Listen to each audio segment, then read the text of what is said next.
Sesaat lagi Anda mendengarkan Dialog Batam Menyapa.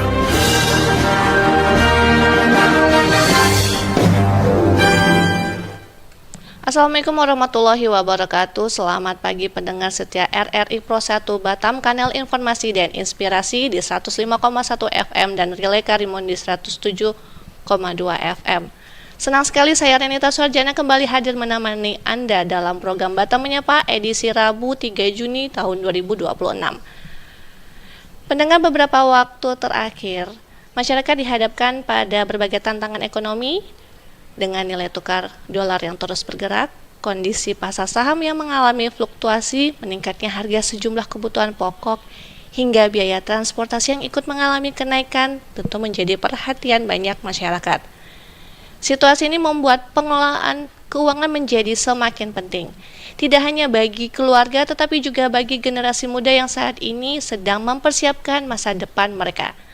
Di sisi lain, perkembangan teknologi juga membuat akses terhadap layanan keuangan dan investasi semakin mudah. Namun kemudahan tersebut tentu perlu dibarengi dengan pemahaman yang baik agar masyarakat dapat mengambil keputusan keuangan secara bijak dan aman. Lalu bagaimana cara mengelola keuangan yang sehat di tengah kondisi ekonomi yang penuh tantangan? Seberapa penting literasi keuangan dan investasi bagi generasi muda saat ini? Untuk membahasnya, telah hadir bersama kita di studio Bapak Suprianto, Direktur Kepatuhan BPR Danus. Selamat pagi Bapak. Terima kasih sudah hadir. Kemudian ada Kak Selin di sini sebagai Funding Officer. Selamat pagi Kak Selin. Terima kasih juga telah hadir. Nah, pendengar juga dapat bergabung melalui telepon di 463351, WhatsApp di 0811778151, serta menyaksikan siaran ini melalui kanal YouTube RRI Batam. Baik, kita langsung mulai perbincangan pagi ini. Saya ke Pak Suprianto dulu. Bapak, melihat kondisi sekarang ini, kan banyak turis juga kan datang ke Batam, apalagi weekend ini hotel juga penuh, terus mall juga penuh. Nah, tantangan terbesar masyarakat kita, khususnya wilayah Batam, menjaga kesehatan finansialnya itu seperti apa Pak? Menurut Bapak? Kalau menurut saya, karena kondisi keuangan sekarang ekonomi global juga lagi bergejolak, jadi ada alangkah baiknya itu mau generasi muda maupun itu tidak, perlunya adanya membuat keseimbangan terhadap pendapatannya, terus mencatat pengeluarannya dan menjaga keseimbangan terhadap cost dan benefit yang dia terima. Jadi tetap menjaga keuangannya dengan mencatat. Nah, iya. Lanjut. Nah, kondisi ekonomi kan juga sering berubah Pak. Tantangan terbesarnya itu juga apa Pak di tengah kondisi sekarang ini Pak? Tantangan terbesar saat ini itu gimana kita harus menjaga pengeluaran kita, terutama kalau generasi muda itu lebih ke arah konsumtif ya, kita sering dengar ya. Jadi mungkin itu juga yang harus kita jaga. Terus harus bisa bijak dalam menggunakan uang yang dihasilkan. Oke, nah saya beralih ke Kak Selin. Kak, kan kakak ini berinteraksi langsung ke calon nasabah dan nasabah. Ya, nah, benar. Khususnya sekarang ini kan kalau generasi muda nih Kak yang masih galau, aduh gimana ya nanti ke depannya melihat kondisi sekarang. Nah, apakah anak generasi muda ini minatnya sekarang itu ke tabungan atau ke investasi Kak? Nah, kalau menurut saya yang saya lihat ya, anak muda sekarang banyak yang lebih ke investasi. Karena beredar di sosial media, banyak dibahas sama influencer juga. Karena investasi kan biasa menguntungkannya lebih tinggi gitu, tapi tetap ada risikonya gitu. Tapi menurut saya sebenarnya yang seharusnya itu yang perlu dikuatkan itu fondasi di tabungan dulu harusnya. Jadi tabungan ketika fondasinya sudah kuat baru kita beralih ke investasi. Gitu. Nah Kak, kalau misalnya dari kakak nih, kan kakak tahu juga, kira-kira kakak akan rekomendasikan kan anak muda itu tabungannya yang seperti apa? Nah, kalau untuk saya pribadi ya, kalau misalkan tabungan supaya kita konsisten, biasa ada tuh produk yang kita setor tiap bulan. Jadi mau gak mau kita nabung kan jadinya Bu ya. Jadi tiap bulan kita setor, jadi itu membuat kita disiplin juga dalam menabung gitu. Karena kalau kita nggak buka rekening seperti ini, mungkin pengeluaran kita lebih mudah gitu, lebih banyak pengeluaran.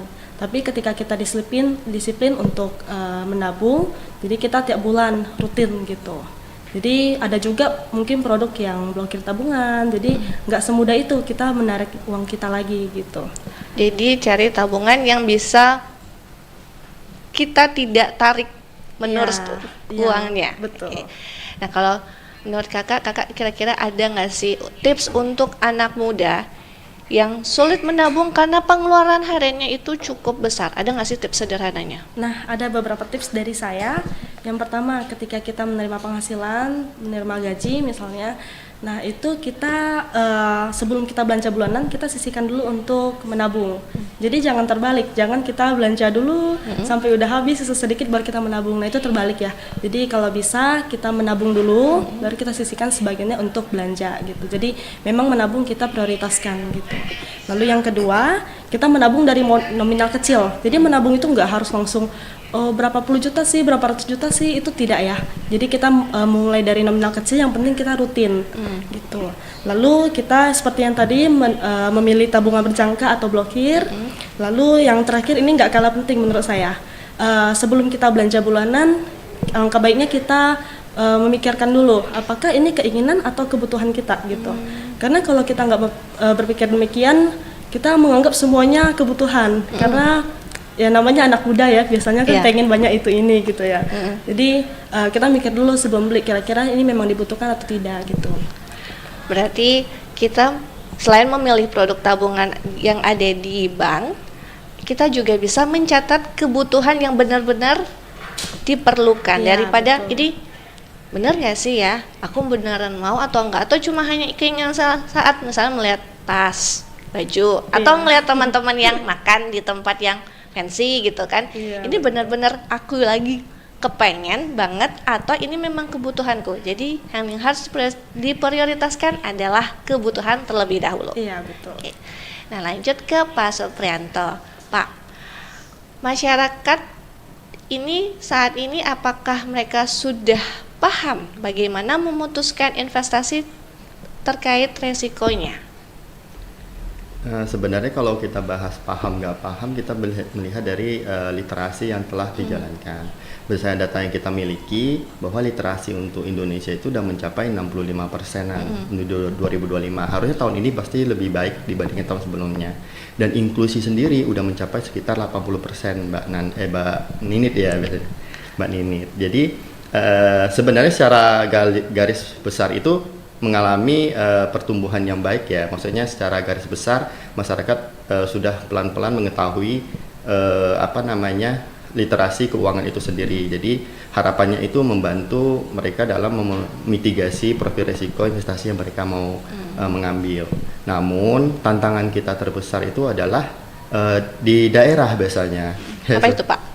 Daerah itu biasanya kalau di kota besar udah pasti literasi keuangan jauh lebih cepat ya Mbak ya, karena ada banyak media, banyak. Ya kalau di daerah ini mungkin yang kita khawatirkan adalah selain generasi muda malah justru yang lansia yang kita khawatirkan.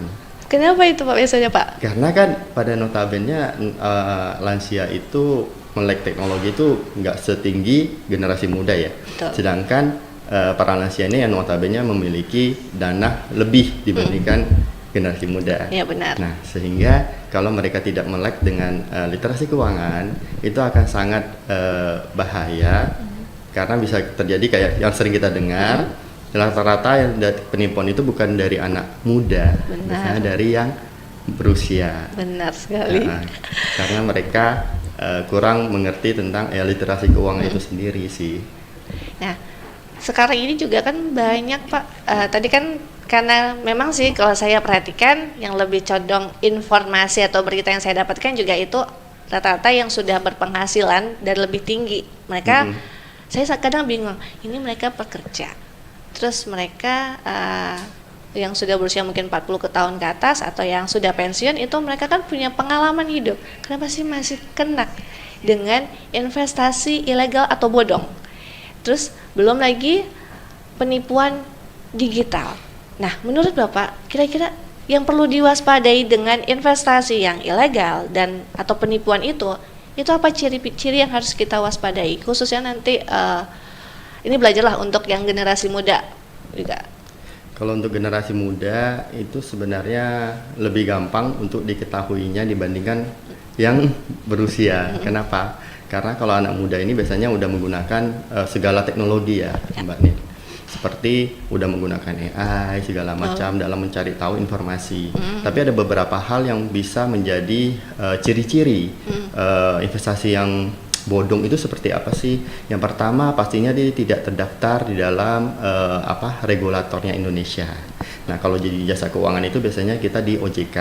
Jadi dia tidak terdaftar di dalam pengawasan OJK. Itu yang pertama. Yang kedua adalah banyak menjanjikan return yang tinggi yang tidak masuk akal. Nah, biasanya orang nanya, nggak masuk akal itu seperti apa sih? Ya benar. Ya, nggak masuk akal itu misalkan nih dia menjanjikan dalam 1 bulan bisa dapat 20%. Terus 20% itu ya kalau kita setahunkan itu bisa 240%. Benar. Nah, apa ada usaha yang dalam setahun bisa ya untung sebesar itu? Nah, itu Nggak ada sih. iya. Jadi kalau dijanjikan seperti itu perlu kita waspada. Nah, kalau memang iya ada pendapatan yang setinggi itu, harusnya dia tidak mengajak kita juga. Benar. Betul tidak? Betul. Pasti yang lebih yang untuk pengembangan bisnis otomatis investor lagi yang lebih besar. Betul. Habis itu biasanya yang sering kita belakangin dengan itu dari influencer. Nah, kadang kita terpengaruh sama influencer. Sebenarnya tidak ada salah sih. Kita harus juga sadar influencer juga sumber mereka mencari pendapatan. Namun yang kita bisa sadari tidak semua influencer mengetahui dengan literasi keuangan itu sendiri juga. Betul. Nah, sehingga kalau misalnya kita memang ada mendengarkan sebuah iklan dari influencer, mungkin alangkah baiknya kita bisa verifikasi kembali melalui sosial media, bisa berupa Google atau dari AI kalau ChatGPT atau Gemini. Di situ mencari sumber-sumber apakah yang disampaikan sama influencer itu secara garis umum itu sesuai atau tidak. Oke. Itu sih, Mbak. Berarti perlu pengecekan pertama itu lewat OJK, apakah terdaftar atau tidak, atau mungkin kita ngecek lewat penggunaan AI, atau ChatGPT, Gemini atau AI lainnya untuk menanyakan benar tidak sih investasi yang direkomendasikan influencer itu atau orang lain yang kita peroleh itu ada atau tidak. Mulai dari mungkin apa itu Pak, kalau misalnya yang perlu dicek lewat AI gitu contohnya aja dulu. Sebenarnya ya AI itu memang tidak 100% benar ya Mbak Nini.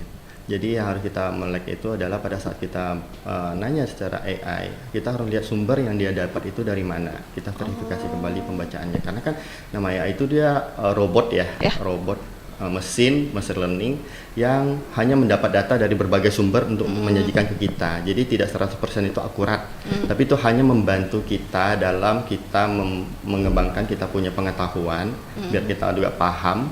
Sehingga machine learning ini membantu kita dalam merangkumkan. Kalau kita cari sendiri kan sebenarnya agak ribet ya. Tapi kalau dirangkumkan kita lebih gampang untuk mempelajarinya gitu. Berarti kita tetap cek dari AI itu lebih ke ngajarin kita dari informasi yang dikumpulkannya, kemudian kita browsing berarti ya Pak ya? Betul. Browsing dulu, bener minimal ada kantornya gitu nggak sih Pak? Betul. Ada kantornya atau tidak? Ada terus fisiknya. Ada fisiknya, itu minimal sangat basic gitu. Terus ada gitu, produknya apa kita perlu cek juga Pak? Ada atau tidak? Boleh, bisa Mbak. Kalau misalkan kalau di perbankan jelas ya Mbak ya, semua produk itu terpapar transparansi di dalam website maupun di mobile banking yang ada. Jadi kalau misalkan dia itu investasi bodong, biasanya dia tidak bisa banyak sumber informasi yang bisa kita dapat. Tidak ada kantornya tadi Mbak Ninit bilang. Terus kita mau cari sumber informasi dari website juga tidak ada. Terus website yang kita kunjungi dari investasi bodong itu tidak mempunyai security yang tinggi. Nah, cara melihat security yang tinggi itu bisa dilihat sumber websitenya itu dari HTTPS atau enggak. Itu yang perlu dicek juga. Yang kita kadang udahlah klik aja www apa gitu, terus .co.id tanpa kita cek itu bener gak sih Betul. linknya, atau mungkin ternyata kadang ada yang salah ini nggak sih Pak, salah websitenya yang dari domain akhirnya itu. Nah, benar Mbak Rini. Kalau ini banyak banget nih kondisi yang sekarang tuh gini. Google itu kan penyedia searching ya, mesin searching, mesin mencari. Nah, dia itu juga mencari sumber penghasilan. Jadi siapapun itu bisa meletakkan iklan. Oh ya. Nah, kalau untuk phishing atau hacker yang saat ini itu mereka keluarin modal. Udah nggak kayak seperti dulu nih. Iya. Jadi dia keluarin modal, dia membeli iklan itu. Dan dia memasang, misalkan nih ada website yang terkenal, dia buat yang siasatin yang mirip-mirip namanya, isinya di dalam juga sama, tapi dia buat iklan yang mungkin dia bayar mahal iklan, jadi nomor pertama munculnya. Oh gitu. Nah seperti itu yang kadangnya teman-teman pas ada saat di search, pertama udah pasti benar nih, enggak, belum tentu.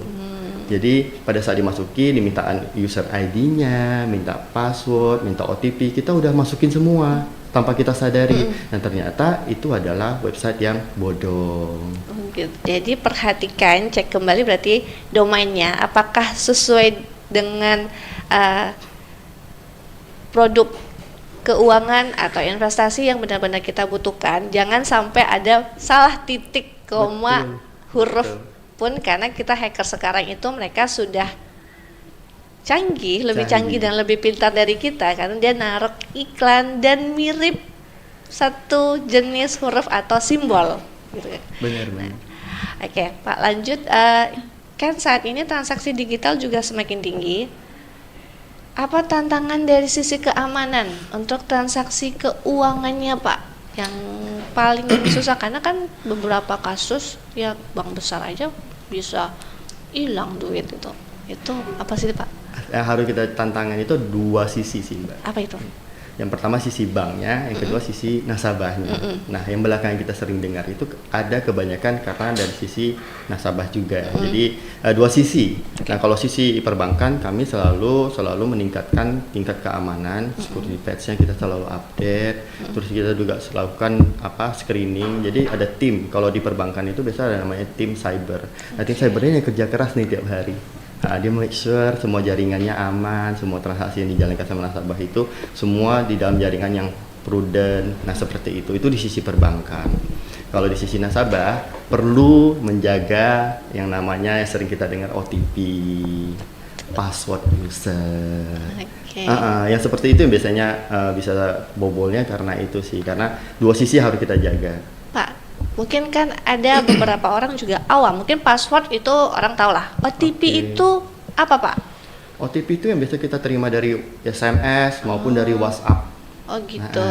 Nah, itu berarti yang perlu kita simpan rahasia itu adalah OTP sama password. Pada umumnya. Kalau untuk kartu, berarti PIN ATM yang harus kita jaga. Oke. Nah, biasa kan di kartu itu, Pak, ada belakang tuh. Kalau kartu di bank ada kodenya, itu kode itu gimana, Pak? Kan ada kadang 3 angka. Kan biasa kan nomor kartu ATM nih. Terus ada sekitar mungkin kalau nggak saya 16. Nah, terus ada angka lagi di belakang yang harus tanda tangan. Itu tuh apa itu, Pak? Itu kode unik ini dalam tiap masing-masing kartu sih, Mbak. Tapi sekarang kalau di perbankan lakukan two authentication. Jadi tidak hanya 3 nomor angka itu udah bisa langsung transaksi. Biasanya dikombinasi. Kombinasinya input 3 angka yang dari belakang kartu. Setelah itu masukin lagi kode OTP. Baru transaksi itu berhasil. Rata-rata sekarang udah seperti itu sih, Mbak. Nambah lagi nih, berarti jangan sembarang kasih 3 angka di belakang kartu. Betul. Oke. Nah, saya ke Mbak Selin. Kak, seberapa penting sih membiasakan pencatatan keuangan sejak usia muda? Kalau menurut saya pribadi itu sangat penting ya. Karena ketika kita mencatat pencatatan itu, kita lebih tahu nih pengeluaran kita selama ini untuk apa gitu. Karena kalau kita nggak catat, mungkin Kita banyak pengeluaran sebenarnya yang nominal kecil tapi frekuensinya besar. Mungkin seperti belanja online atau beli makanan online dan sebagainya. Itu kan sebenarnya nominal kecil tuh. Iya, Tapi frekuensinya sering, mungkin setiap hari gitu. Jadi kalau kita nggak catat, kita nggak tahu oh ternyata selama ini pengeluaran kita untuk apa. Benar. Kayak oh tiba-tiba hilang aja gitu Bener, uangnya. bener. Saya ngalamin. Iya betul. Jadi kalau kita catat pun contoh di bulan depan kita bisa breakdown lagi. Oh bulan lalu kita pengeluaran untuk apa. Jadi kita bisa lihat kira-kira apa sih yang kurang perlu kita bisa kurangin gitu. Jadi pencatatan itu penting sekali. Oke. Berarti jangan lupa kalau online food belanja terus online juga itu juga semua harus kita catat karena itulah yang dimana kita yang biasa mungkin mengeluarkan 100.000, 200.000 mungkin kalau secara fisik kita kerasa, tapi kalau yang online yang sifatnya main transfer atau memang sudah kita dari awal kita sudah masukkan saldo khusus itu, ini yang nggak terasa. Iya betul. Nah Kak, kalau menurut kakak kesalahan finansial yang paling sering dilakukan generasi muda apa? Nah ini lumayan banyak ya sebenarnya yang kita temukan ya. Yang pertama itu ada impulsive buying atau FOMO. Oh itu, ya benar. Itu banyak sekali ya, apalagi generasi muda gitu ya. Sosial media, influencer, review produk, review makanan sebagainya. Pasti kan kita mudah tergiur. Betul. Apalagi influencer sekarang kan jago-jago ya mereview sesuatu gitu. Jadi ya perlu dari kita generasi muda yang lebih bijak menerima tontonan, tren yang kita lihat gitu. Jadi maksudnya jangan terlalu mudah gitu untuk FOMO gitu, karena kadang setelah kita lihat nih influencer contoh mereview sesuatu kita beli, tapi ternyata setelah kita pikir oh nggak perlu juga sih, cuma mungkin kemarin lihatnya oh bagus aja kayaknya butuh nih, tapi setelah kita beli ternyata oh nggak juga gitu. Terus ada juga ini yang paling penting, pay later. Anak muda zaman sekarang kayaknya banyak ya Pak ya demi naikin gaya hidup mungkin ya pakai pay later. Mungkin awal-awal merasa oh pay later nggak apa, yang penting bayar, kan ada yang mikir gitu. Cuman tanpa kita sadari kalau kita udah terjerumus ke pay later itu akan berkelanjutan biasanya gitu. Jadi merasa bisa beli kok, bayarnya nanti nggak apa-apa gitu. Jadi bagi anak muda kalau bisa tuh hati-hati ya, pay later ya paling penting gitu. Istilah kasih makan netizen itu gimana Kak? Kasih makan netizen? Iya itu udah. Kalau bisa itu gaya hidup sesuai dengan finansial yang kita bisa gitu. Nah, iya. Dari Kak Selin di sini ingat sesuai kemampuan kita. Sesuai kemampuan, betul. Jangan hanya oh, mungkin kalau yang ngeliat influencer, aku pengen ke tempat A deh. Ya. Lucu deh barangnya deh gitu. Tolong itu berarti direm. Ya, seberapa perlu berarti kan? Betul, harus bisa direm. Apalagi lihat teman-teman mungkin ya. Yep. Oh, dia jalan-jalan ke sini, holiday ke sini, beli baju baru, tas baru, branded gitu kan. Jadi jangan gampang terpengaruh gitu. Karena kita juga nggak tahu kan dia kerjanya apa. Iya, gitu finansial kan? orang kan berbeda-beda gitu. Oke. Nah, Kak, kita lanjut ke Pak Suprianto. Menurut Bapak, apakah masyarakat Indonesia saat ini sebenarnya sudah siap untuk menghadapi era keuangan digital? Sebenarnya secara tidak langsung sudah alami sih saat ini. Contoh salah satu yang kita sekarang kalau kita ke mall kemana, nggak usah di mall, di kaki lima pun udah sekarang ada kris. Nah, itu udah salah satu digitalisasi sih yang kita rasakan. Nah, yang perlu kita himbau adalah sesuai tadi Mbak Selin ada sampaikan, kita harus budgeting sih.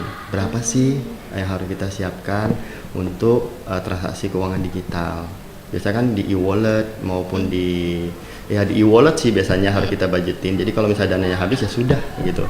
Jadi usahakan memang tidak menggunakan yang tadi Mbak Selin bilang pay later segala macam, karena memang pada awalnya itu pasti adalah diskon gede kalau menggunakan pay later, betul nggak Mbak? Betul. Nah, tapi setelah dari itu ya jadinya bakal beban yang jalanin. Jadi biasa diskonnya cuma sekali, pertama kali pakai aja. Betul sih. Nah itu yang jadi kadang menggir, wah diskonnya gede ya sampai 70%, itu pertama kali kita udah buka akun, itu nanti akan menjadi kebiasaan. Nah balik lagi sama segala macam itu tergantung kebiasaan kita. Jadi kebiasaan yang Mbak Selin lakukan itu ya menabung dulu, baru melakukan pengeluaran. Nah itu yang benar sebenarnya, bukan yang dikeluarkan dulu, terakhir baru kita ada sisa berapa baru ditabung. Nah, itu kebiasaan seperti itu yang harus ditimbulkan sih. Ya, berarti sebenarnya kita sudah siap karena sudah di pedagang kaki lima pun sudah ada kris sekarang, salah satu bentuk keuangan digital. Nah, untuk lembaga perbankan sendiri melihat kondisi sekarang kan yang tadi saya kembali bilang ada yang penipuan atau tiba-tiba menghilang. Gimana sih lembaga perbankan tetap bisa membangun kepercayaan masyarakat terhadap layanan keuangannya? Sebenarnya perbankan memiliki peran yang penting ya. Salah satu juga dari regulator juga mewajibkan kita lakukan seperti yang kondisi sekarang, kita lakukan literasi, edukasi keuangan. Jadi membangun kepercayaan itu sebenarnya yang penting kita menjaminkan keamanan sistem. Nah, namanya sistem itu memang ya akan terus kita berupaya melakukan keamanan yang terbaik di setiap perbankan harusnya yang mana. Nah, karena kan semua data namanya perbankan berarti data pribadi nasabah itu ada di banknya itu sendiri juga. Jadi hal kita harus menjaminkan itu. Kalau kita tidak bisa menjaminkan itu, otomatis nasabah juga ragu. Nah, itu harus kita jaminkan keamanan sistem kita, kehandalan sistem kita harus kita jaga. Kedua adalah transparansi layanan kita. Jadi tidak ada, kalau di sekarang itu kita ada namanya replay, Mbak. Replay itu singkatan dari rincian layanan dan produk. Nah, di situ tidak hanya menjelaskan, wah produk ini dapat untung segini, tidak ada bahas resikonya, enggak. Jadi di situ transparansi, akan dibahaskan resikonya apa, untungnya apa, benefit yang bisa kita terima apa. Jadi semua nasabah pada saat belum mengambil keputusan produk tersebut, dia sudah mengetahui segala macam. Nah, kalau investasi bodong harusnya tidak ada yang namanya replay. Nah, itu salah satu juga. Jadi bank itu harus transparansi terhadap layanannya. Dan yang ketiga, ya seperti yang kondisi sekarang, kita selalu melakukan edukasi kepada nasabah, sehingga nasabah juga mengerti seperti yang tadi kita sempat bahas, kita ngajarin jaga kerahasiaan data seperti OTP, PIN ATM, password user. Nah, itu hal-hal yang tidak mungkin diminta sama bank. Jadi kalau misalkan ada yang mengatasnamakan kepada bank bahwa dia butuhkan PIN, butuh OTP, harusnya itu patut kita curigain dan bisa segera lapor ke bank. Dan yang terakhir menurut saya adalah masalah keluhan nasabah. Jadi kita harus cepat menanggapi keluhan nasabah. Cepat di sini itu mungkin bukan hanya sekedar menjawab, habis itu nasabah dilempar ke sana ke sini, tidak ada kepastian. Jadi kita harus solutif. Setiap kali dia membutuhkan keluhannya apa, kita nangkap keluhannya apa dan kita memberikan solusi yang tepat. Nah, itu menurut saya membangun kepercayaan bank itu sendiri sih. Oke, berarti dari segi perbankannya sendiri masalah keamanan itu juga sudah terus diperbarui. Benar. Dengan melihat ya pintarnya hacker, kita harus lebih pintar dari hacker. Kalau kemudian tentang respon kita terhadap nasabah juga termasuk yang harus lebih cepat dan solutif. Dan tidak menggantungkan nasabah di sini yang dilempar sana sini sampai akhirnya yang ada nanti malah nasabahnya jadi nuntut langsung gitu kan lewat jalur hukum. Nah, itu yang paling sangat berbahaya. Nah, ke Kak Selin, Kak, kalau menurut Kakak bedakan gaya hidup produktif atau konsumtif itu gimana? Nah, produktif dan konsumtif. Ya. Ini penting kali ya bagi bukan anak muda aja ya, mungkin semuanya. Termasuk saya juga. Iya, betul. Jadi untuk produktif itu biasa pengeluaran yang kita lakukan untuk meningkatkan kualitas hidup dan diri. Contohnya seperti apa? Kita menaikkan skill kita, kita menaikkan pendidikan kita, aset, networking, seperti itu. Sedangkan kalau konsumtif itu biasa hanya kepuasan sementara untuk meningkatkan status diri. Contoh yang seperti yang tadi saya jelaskan, mungkin dia merasa beli barang mewah, nilai saya jadi plus nih gitu. Padahal itu tidak gitu. Yang sebenarnya produktif itu kita meningkatkan kualitas diri kita, kemampuan kita tingkatkan gitu. Nah, ternyata perbedaannya adalah kita tidak perlu barang mewah untuk kita terlihat lebih bernilai, tapi justru kemampuan kita yang nanti orang akan lihat gitu kan. Orang akan betah dengan kita gitu kan. Kak, untuk pemula, langkah awal apa yang paling aman sebelum mulai berinvestasi dan kira-kira usia berapa dimulainya menurut Kakak? Oke, kalau untuk pemula ya, menurut saya membuat rekening terpisah itu bagus. Jadi contoh nih, kita cuma punya satu rekening aja. Biasa kita kan menabung dulu sebelum investasi. Kan tadi saya jelaskan kalau bisa kita kuatkan pondasi di tabungan dulu. Di tabungan, tapi kalau kita campur ke rekening biasa untuk transaksi harian, mungkin lebih gampang keluar untuk pengeluaran karena merasa oh masih ada saldo sekian nih, lebih gampang gitu ya, mau belanja oh masih ada gitu. Sedangkan kalau kita pisahkan rekening, jadi sebagian untuk benar-benar menabung aja. Kalau bisa kita tabung itu jangan gunakan untuk transaksi harian gitu. Jadi mungkin lebih bisa menjaga pengelolaan keuangan gitu. Terus pahami produksi investasi kalau bisa yang rendah risiko. Contohnya seperti deposito mungkin itu kan rendah risiko. Jadi jangan gampang tergiur seperti yang tadi Pak Sub bilang, mungkin di sosial media menawarkan keuntungan yang sekian berapa persen gitu. Jadi itu untuk hati-hati sih. Jadi bagi pemula kalau bisa lebih bijak lah menerima informasi yang didapat di sosial media gitu. Itu berarti sebenarnya usianya berapa Kak yang kalau kita mulai nih untuk terpisah? Kalau kan Ya. akan pasti ada aturan dong. Karena kan waktu kecil itu saya ngerasa kayaknya saya ada tabungan waktu kecil dari mama, tapi udah gede saya baru tahu, oh itu ternyata atas nama tapi QQ. Nah itu usia berapa nih Kak? Karena kan ditambah sekarang kan produk perbankan kan sangat banyak. Untuk yang anak kecil pun itu sudah ada. Betul. Nah itu target kita untuk keuangan atau nabung lah itu di usia berapa? Oke, sebenarnya kalau untuk bank ya sekarang sudah banyak mengeluarkan produk itu khusus untuk anak-anak. Biasa namanya simpanan pelajar untuk anak pelajar. Jadi dari produk tabungannya aja itu bisa dibuka rekening kalau anak tersebut sudah sekolah. Jadi menurut saya ketika dia sudah sekolah itu sebenarnya sudah bisa diajarkan dari orang tuanya dulu ya, untuk mengajarkan anaknya belajar untuk menabung. Mungkin sisihkan dari uang jajan dari orang tua. Jadi penting juga dari orang tua ya, yang harus memberi literasi kepada anaknya seberapa pentingnya sih sebenarnya kita menabung untuk masa depan kita gitu. Memang nggak nominal yang harus besar gitu. Jadi dari masa kecil, masa anak sekolah, anak SD, kita bisa pelan-pelan mengajarkan oh menabung itu penting loh gitu. Berarti dari usia kecil, justru dari peran orang tua atau keluarga berarti di sini sangat penting ngajarin anaknya untuk bisa menabung. Iya. Kemudian nanti kita mungkin sudah di tamat SMA lah, yang mau kerja dulu atau dapat sampingan, kerja sampingan sambil kuliah. Pisahkan nih tabungan berarti kan antara tabungan yang emang kita untuk nabung dan tabungan untuk kita belanja gitu. Iya, betul. Terus saya mau kembali ke Pak Supri, Pak. Bagaimana cara membangun budaya pengelolaan keuangan di tengah gaya hidup konsumtif untuk Bapak yang lebih berpengalaman nih? Sebenarnya relate ya sama apa yang disampaikan Mbak Selin ya. Jadi pemisahan rekening itu udah paling benar. Itu tahap pertama. Kedua juga kita harus bangun kebiasaan atau ya habit untuk menabung. Jadi kalau misalkan kita ada lakukan itu, otomatis kita juga akan menjaga keseimbangan terhadap pengeluaran kita maupun pendapatan kita. Itu sih yang harus kita perhatikan. Oke, berarti kembali lagi kebiasaan kita dari kecil yang diterapkan ya. Nah, Pak, literasi keuangan perlu dimasukkan nggak sih dalam pendidikan? Bagi saya sangat butuh, malah wajib harusnya.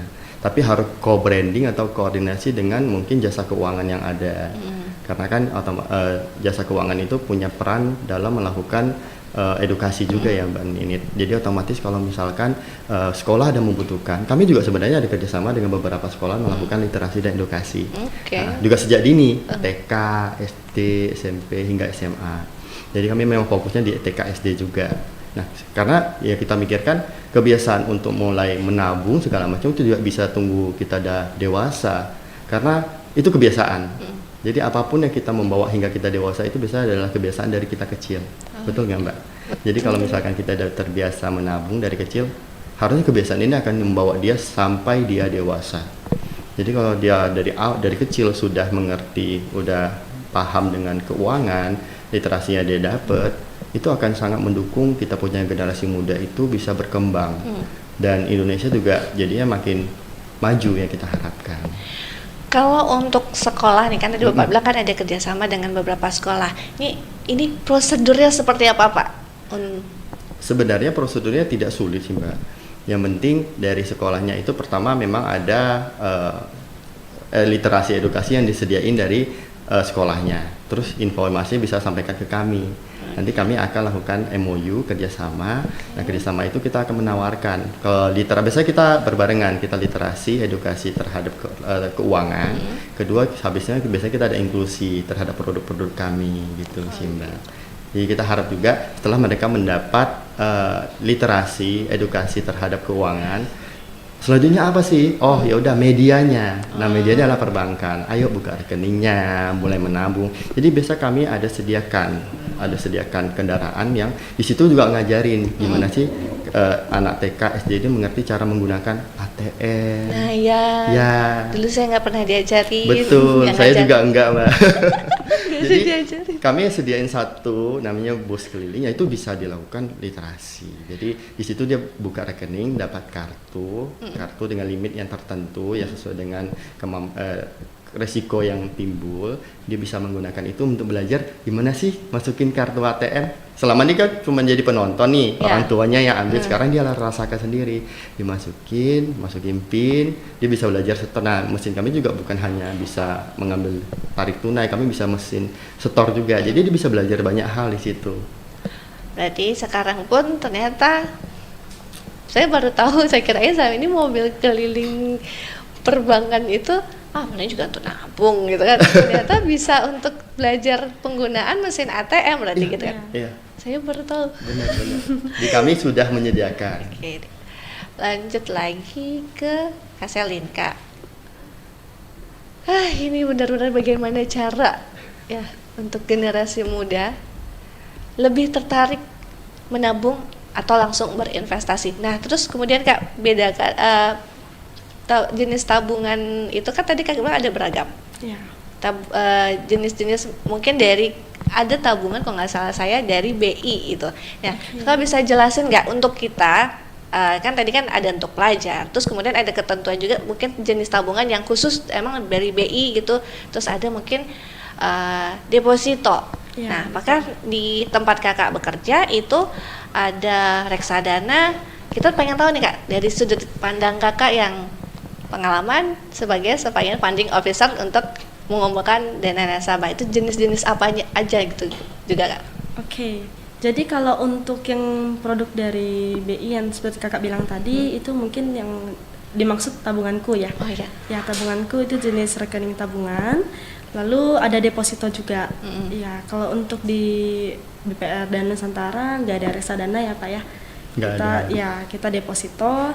Lalu untuk menabung sama investasi mungkin saya jelaskan sedikit perbedaannya ya. Kalau menabung itu biasa jangka waktu lebih pendek, bisa ditarik kapan aja, tapi biasa bunga relatif lebih kecil. Itu untuk bunga tabungan. Nah, tapi kalau untuk investasi biasanya itu menempatkan dana agar nilainya bertumbuh. Tapi biasa risikonya lebih tinggi sedikit dibanding sama tabungan biasa gitu. Terus potensi keuntungannya lebih besar sama jangka waktunya biasa lebih panjang dibanding sama tabungan. Kalau tabungan kan kita mau setor kapan aja, tarik kapan aja bisa gitu. Terus kalau menurut saya ya generasi muda saat ini itu sebenarnya lebih tertarik ke investasi karena gimana pun yang kita lihat di sosial media mereka menjanjikan keuntungan sekian persen. Jadi mereka tertariknya di investasi. Tapi menurut saya sebenarnya harusnya kita kuatkan dulu di tabungan. Fondasinya ya. Kalau fondasinya udah kuat, memang udah ready untuk investasi, baru kita beralih ke investasi. Menurut saya seperti itu sih. Berarti tetap semuanya diawali dengan menabung. Iya, itu betul. penting sekali karena kalau kita langsung investasi juga mana nanti yang uang yang kita perlukan untuk harian gitu kan. Iya, betul. Terus Kak, anak muda sekarang itu sebenarnya itu ya dibandingkan dulu lebih melek mana? Sekarang apa yang sebelumnya? Kalau menurut saya lebih melek sekarang ya. Mungkin kita bisa lihat juga karena zaman sekarang seperti yang Pak Supri tadi bilang, kita bisa searching pengetahuan di AI, di Google, di sosial media itu sangat banyak. Jadi anak muda generasi sekarang itu lebih melek lah, lebih terbuka soal pengelolaan keuangan gitu. Karena menurut saya ini salah satu hal positif ya. ada hal positifnya dari media sosial, kita bisa mendapat literasi yang banyak soal menabung, soal pengelolaan keuangan gitu. Jadi kita lebih ready juga untuk mempersiapkan masa depan gitu sih. Berarti dari dulu yang sekarang karena kemajuan teknologi pun kita sudah dapat berbagai informasi. Iya, betul. Nah, kembali ke Pak Suprianto, Pak, di tengah ketidakpastian ekonomi saat ini, apa langkah penting yang perlu dilakukan masyarakat agar finansialnya tetap stabil?